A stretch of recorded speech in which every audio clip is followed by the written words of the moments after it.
Mitäs löytyy? Löytyykö juustoja valmiina? No mäpä kysän sen.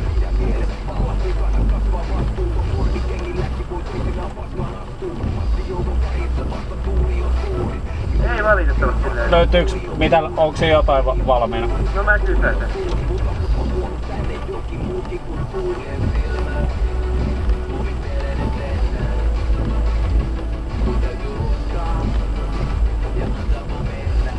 Ei me tiedetä oikeastaan, koska tässä on niin monta autoa ennen tätä, että me ei tiedetä oikein mitä se uskallettaisiin heti lupaa.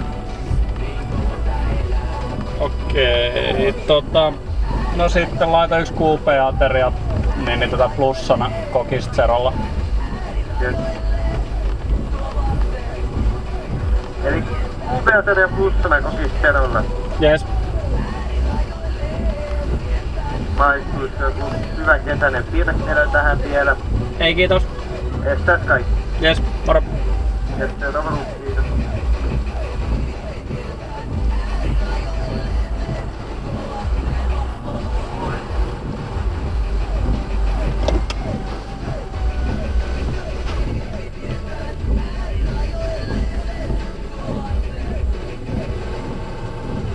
Äärirajoille tässä uutta musiikkia Cheekiltä. Kuuntelet Suomi-popin Pop-listaa. Me ollaan siellä 6 tällä hetkellä.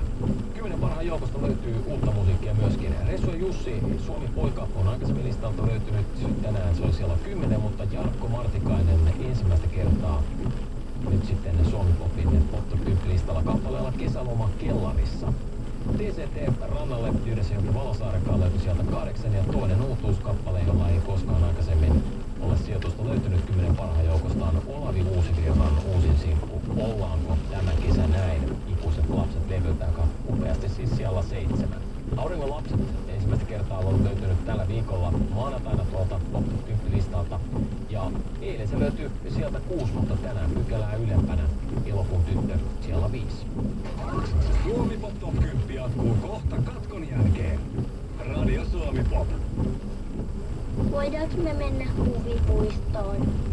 Eihän se nyt sateella kannata mennä. Fun Park on Idea-parkissa sisällä. No, ei äitikään varmaan halua nyt. Lapsille pitäisi kyllä ostaa uudet juhlavaatteet. Ja ehkä... Ei just, tuut mun kanssa lentosimulaattoriin. Suomen suurin muotivalikoima. Yli 150